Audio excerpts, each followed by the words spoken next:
ये तो एक बात क्लियर हो गई। इसके बाद हम चलते हैं आरबीसी की एनाटॉमी पे। आरबीसी की जो एनाटॉमी है वो किस तरीके की होती है।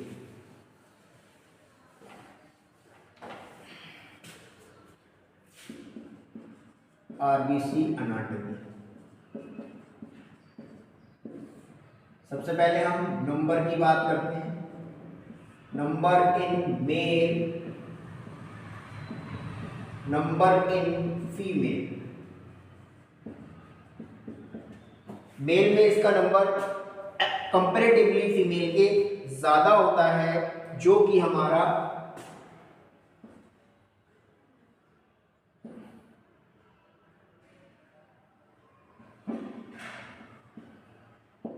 5.5 million per cubic microliter of blood to 6.5 million per cubic microliter of blood होता है। ओके, इसके अलावा जो फीमेल्स में होती है दैट इज 4.5 मिलियन पर क्यूबिक माइक्रोलीटर ऑफ ब्लड। तो कंपैरेटिवली यहाँ पे क्या है, मेल में अमाउंट इसका ज्यादा होता है एज कंपेयर टू फीमेल में। उसके बाद में हम इसके शेप की बात करते हैं। It is circular Oval shape, sorry it is Oval shape. सामने से अगर हम देखेंगे इसके टॉप व्यू से, इन टॉप व्यू लाइट माइक्रोस्कोप में टॉप व्यू से इसको देखेंगे तो ये हमें ओवल शेप दिखाई देगी, और अगर हम इसको कट सेक्शन में देखेंगे तो ये हमें डिस्क शेप दिखाई देगी, डिस्क शेप। अगर हम इसको इस तरीके से देखेंगे तो ये हमें ओवल दिखाई दे रही है, डबल मेम्ब्रेन होती है। अगर हम इसको बीच से कट कर देंगे तो ये हमें इस तरीके से दिखाई देगी, इस तरीके से ये हमें दिखाई देगी।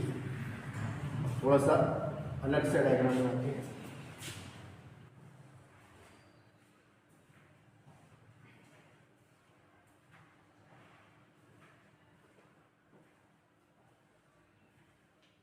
तो ये जो टोटल इसका एरिया होता है दैट इज 7 माइक्रोमीटर, और इसके अंदर कोई भी cell organelle, no any cell organelle, जिस तरीके से हमारी अदर सेल्स में, बॉडी की दूसरी सेल्स में सारे सेल ऑर्गेनल्स प्रेजेंट होते हैं like mitochondria, ribosome, Golgi apparatus, endoplasmic reticulum, lysosome.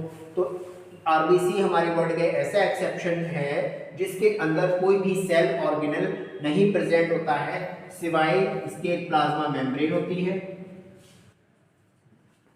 एक प्लाज्मा मेम्ब्रेन होती है, और इसके अंदर क्या भरा होता है, थोड़ा साइटोप्लाज्म भरा होता है,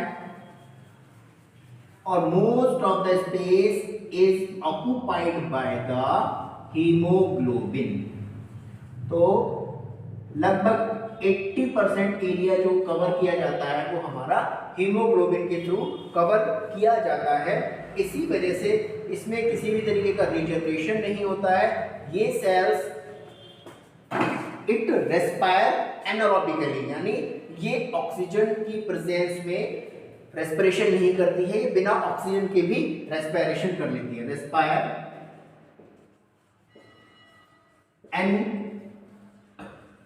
एरोबिकली। इसका जो एटीपी जनरेशन होता है वो ऑक्सीजन के बिना होता है। इसमें ओनली प्लाज्मा मेम्ब्रेन, साइटोप्लाज्म और हीमोग्लोबिन प्रेजेंट होता है। इसका जो लाइफ स्पैन है that is only 120 days in blood stream, 120 days in blood stream. 120 दिन तक ये हमारी बॉडी में जिंदा रहती हैं, उसके बाद ये डिस्ट्रॉय हो जाती हैं। डिस्ट्रॉय होने के लिए जो इसका जो मेन टिश्यू होता है that is destroying tissue,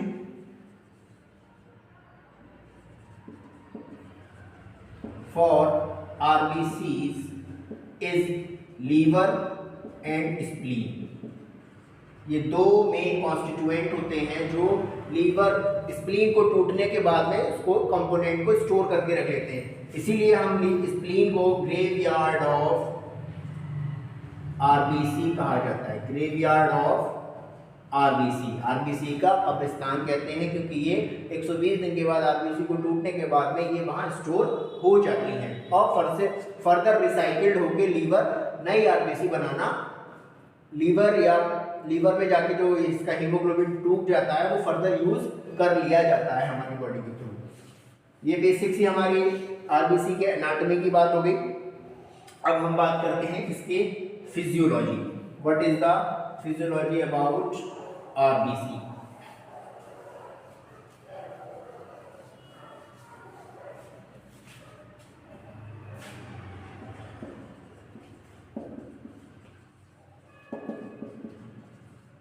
RBC की फिजियोलॉजी का मतलब होता है कि हमारी बॉडी में आरबीसी का मेन काम क्या होता है। तो इसका मेन फंक्शन है ट्रांसपोर्ट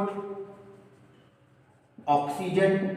अब ये ट्रांसपोर्ट ऑक्सीजन करता कौन है? बिकॉज हमारे जो आरबीसी है उसकी सेल्स में किसी भी तरीके का कोई भी other extra cell organelle present नहीं होता है सिवाय हीमोग्लोबिन के। तो जो मेजर काम ट्रांसपोर्टेशन का होता है that is done by the haemoglobin. अब यहाँ पर हम अगर हीमोग्लोबिन की बात करें तो हीमोग्लोबिन केमिकली 4 पायरोल रिंग्स से मिलकर बना होता है। Pyrrole rings are present in the each haemoglobin and 2 इसमें जो आयरन प्रेजेंट होता है that is Fe2+ and Fe3 form. इसीलिए ब्लड को फॉर्मेशन होने के लिए हमें आयरन की भी जरूरत होती है।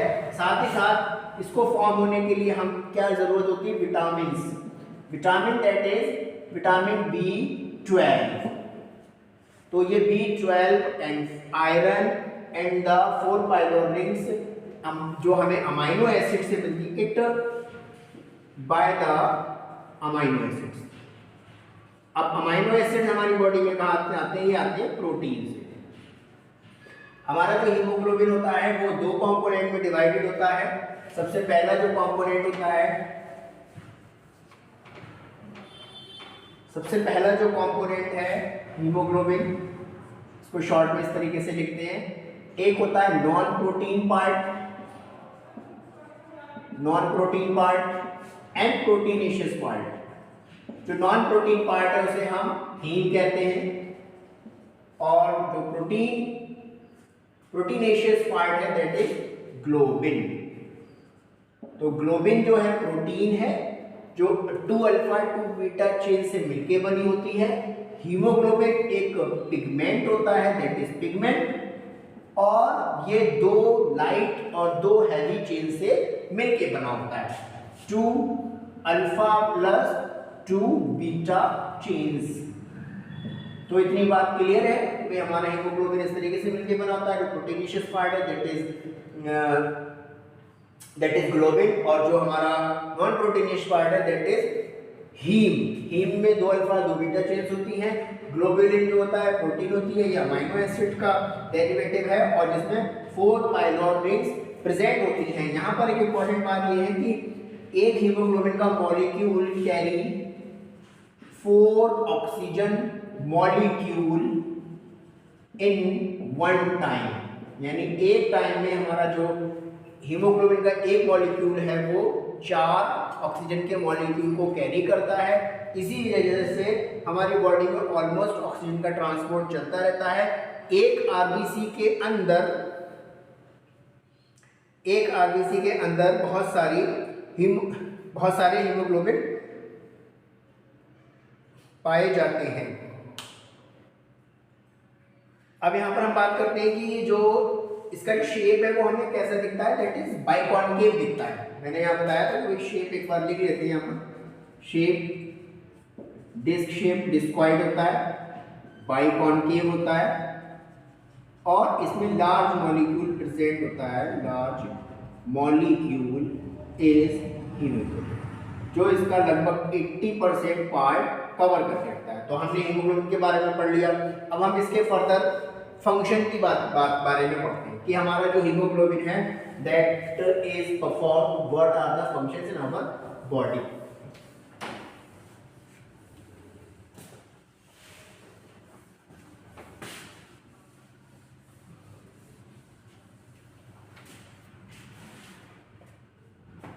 तो हीमोग्लोबिन हमारी बॉडी में हमें पता है आरबीसी हमारी बॉडी में 120 दिन तक लाइव रहती है। 120 दिन के बाद ये लीवर या स्प्लीन में जाके डिस्ट्रॉय हो जाती है और हीमोग्लोबिन दो चीज़ों में ब्रेक डाउन हो जाता है। पिगमेंट उसका हीम अलग हो जाता है, ग्लोबिन प्रोटीन फर्दर वो लीवर में स्टोर हो जाती है और उसका फर्दर उसका प्लाज्मा में आके यूज कर लिया जाता है।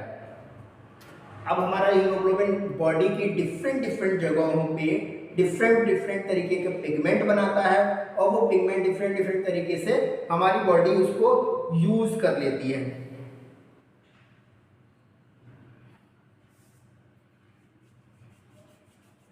अब हम बात करते हैं कि हमारा जो हीमोग्लोबिन है that it is haemoglobin splits into haem और ग्लोबिन। ये हो गया। ग्लोबिन हमारा लीवर में स्टोर हो जाता है, एंड हीम जो होता है वो अलग अलग जगहों पे अलग अलग तरीके से एब्जॉर्ब कर लिया जाता है, रीएब्जॉर्ब कर लिया जाता है और ये डिफरेंट नए तरीके का ऑरेंज का, पर्पल का, ब्लू कलर का नया पिगमेंट बनाता है। अगर ये हमारा ब्लड स्ट्रीम में प्रेजेंट है हीमोग्लोबिन,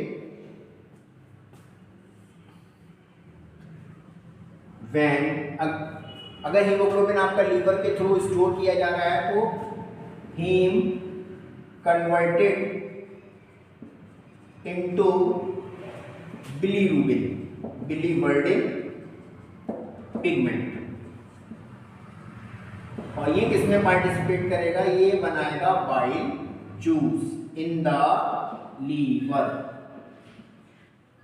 हीम हमारा कन्वर्ट हो जाएगा, बिलीवर्डिन में पिगमेंट होता है और ये बाइल जूस के फॉर्मेशन में पार्टिसिपेट करेगा। अब जो बिलीवर्डिन होता है वो किस कलर का होता है? Biliverdin is the green colour pigment, green colour, it is green colour pigment. और इसका जो दूसरा सब्स्टिट्यूट होता है दैट इज बिलीरुबिन,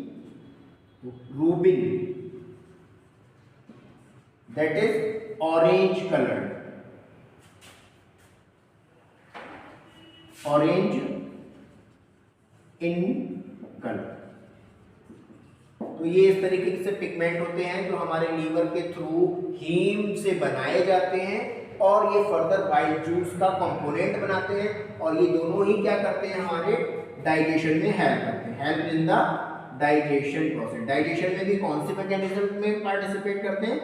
इमल्सिफिकेशन में पार्टिसिपेट करते हैं, इमल्सिफिकेशन ऑफ फैट्स। तो ये पूरा प्रोसेस किसके थ्रू हो रहा है? जो हमारा आरबीसी टूटने के बाद में, हीमोग्लोबिन टूटने के बाद में जो हीम पिगमेंट है वो ये पिगमेंट बनाता है।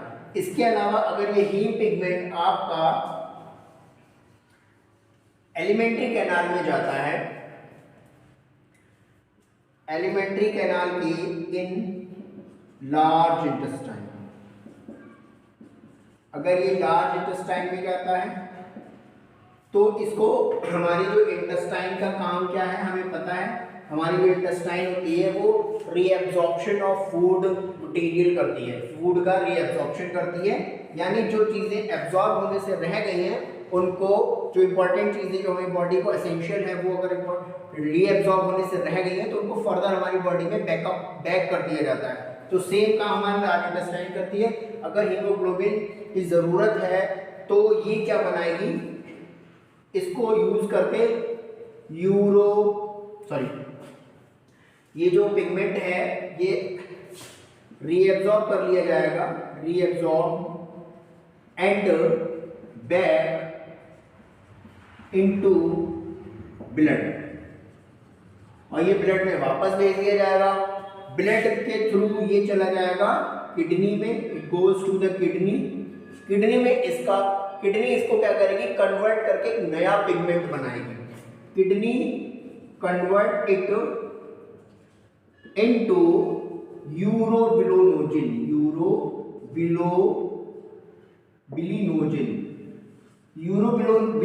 बनाएगी, और यूरोबिलिनोजिन का जो दूसरा नाम होता है वो होता है यूरोक्रोम।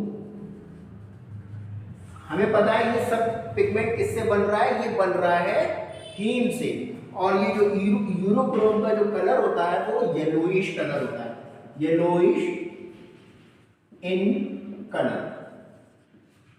अब भाई रीएब्सॉर्ब हुआ हमारा इन लार्ज इंटेस्टाइन में, लार्ज इंटेस्टाइन से ये चला गया ब्लड में, ब्लड ने इसने किडनी में भेज चला गया, किडनी ने इसे फिल्टर आउट किया, उसे कन्वर्ट कर दिया यूरोबिलिनोजिन में, जिसका दूसरा नाम है यूरोक्रोम।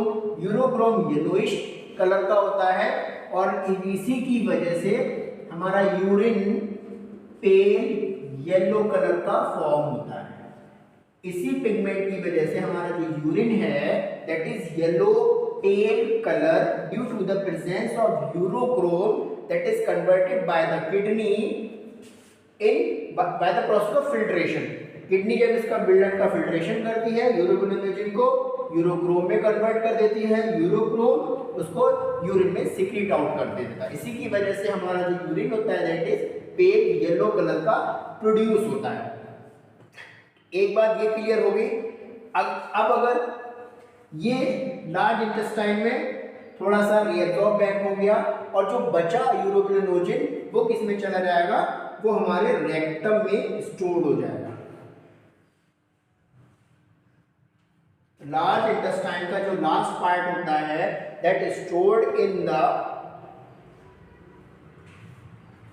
ये किडनी की बात हो गई। इसके बाद में बात करते हैं हम जो हमारा मोस्ट ऑफ द लगभग 70% mostly about 70% यूरोबिलिनोजिन eliminated by the body in the form of stercobilin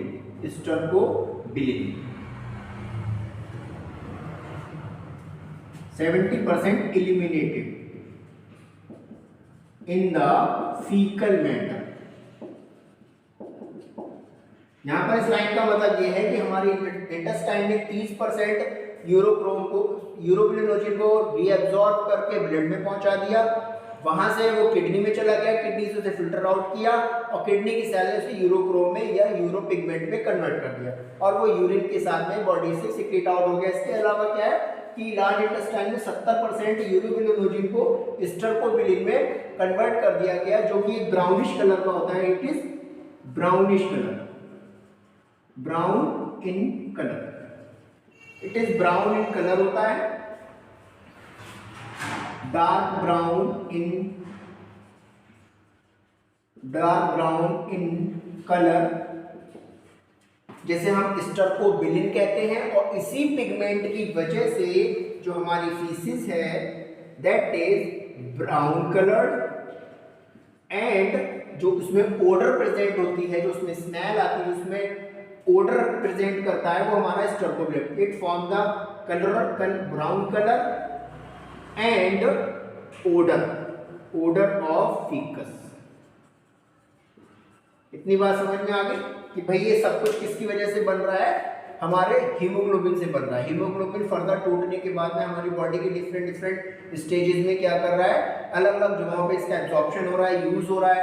सबसे पहले इसका यूज कहाँ हो रहा है, लीवर में। लीवर इसका यूज कर रहा है बाइल जूस बनाने में, वही बाइल जूस डाइजेशन में एमल्सिफिकेशन करता है। जब वो लार्ज इंटेस्टाइन में आता है तो लार्ज इंटेस्टाइन इससे 70% बॉडी से बाहर एलिमिनेट कर देती है in the form of stercobilin that is brownish in colour. और ये क्या करता है, उसका ओडर बनाता है। ओडर जो हमारे फीसिस में आती है that is due to the stercobilin. अब यही यूरोबिलिनोजिन जब रीएब्सॉर्ब होके back into the blood stream में जाता है तो ये किडनी में पहुंचता है, किडनी इसको फिल्टर आउट करती है और वो बनाती है यूरोक्रोम। यूरोक्रोम क्या होता है, यूरिन पिगमेंट, यूरोपिगमेंट होता है जो क्या करता है, हमारे यूरिन को पेल येलो कलर का बनाता है। तो ये सारा कुछ किसकी वजह से चल रहा है, हीमोग्लोबिन की वजह से चल रहा है। तो ये बेसिक सा फंक्शन हो गया हमारा हीमोग्लोबिन का। I think it is sufficient about haemoglobin. अब हम बात कर लेते हैं प्रोडक्शन ऑफ आरबीसी कैसे होता है।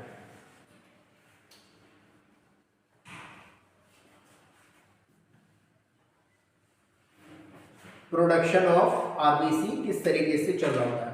जैसे हमें पता है हमारी बॉडी में जो स्टेम सेल्स होती हैं वही मेन प्रकार की ब्लास्ट सेल्स होती हैं, और जो ब्लास्ट सेल्स होती हैं वही क्या करती हैं,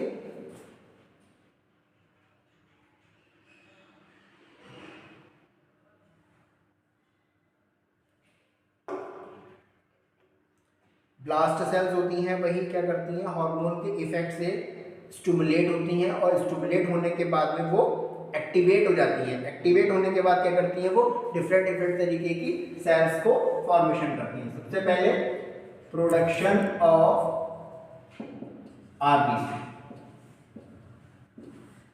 ये कहाँ हो रहा है, in the bone marrow, it is occurs in the bone marrow. किस हार्मोन की वजह से हो रहा है, erythropoietin hormone, it is erythropoietin. ये हार्मोन क्या करता है, हमारे लॉन्ग बोन्स की स्टेम सेल्स या इरिथ्रोब्लास्ट सेल्स को स्टिमुलेट करता है। Erythropoietin act on erythroblast cells या इरिथ्रो स्टेम सेल्स दैट ये इसके स्टिमुलेशन से क्या बनाएंगी, प्रो इरिथ्रोब्लास्ट, ये इसका प्रो इरिथ्रोब्लास्ट में कन्वर्ट हो जाएंगी। देन आफ्टर कुछ स्टेज के बाद में ये रेटिकुलो इरिथ्रोब्लास्ट बना देगी। रेटिकुलो इरिथ्रोब्लास्ट जो होता है वो एक तरीके की it is immature, it is immature, ये इमेच्योर सेल होती है। इसके पास mitochondria, it having mitochondria, ribosome,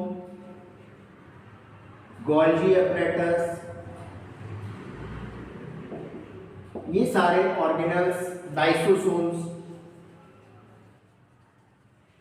present होते हैं।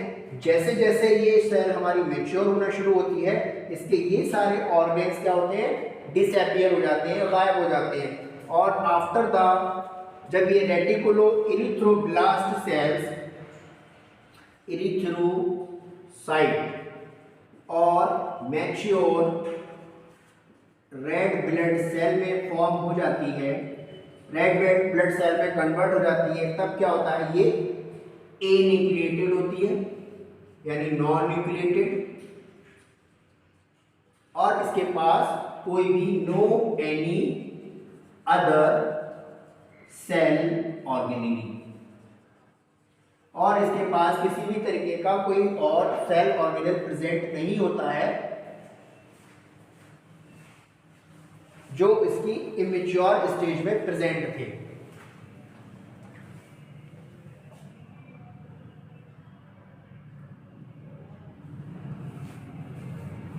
जो इसकी इमेच्योर स्टेज में प्रेजेंट हो रहे होते हैं, जबकि आरबीसी मैच्योर हो जाती है, that is non nucleated, no any other cell organelle, इसके पास जो केवल होता है वो हीमोग्लोबिन प्रेजेंट होता है, only haemoglobin is present. Maturation stage में केवल हीमोग्लोबिन प्रेजेंट होता है, और इसका जो मेन काम होता है that do the CO2 and O2 transportation, that perform O2 and CO2 transportation in our blood stream। ठीक है, ये हमारी बेसिक से प्रोडक्शन मैकेनिज्म हो गई by the RBC from the stem cells या इरिथ्रोब्लास्ट सेल्स।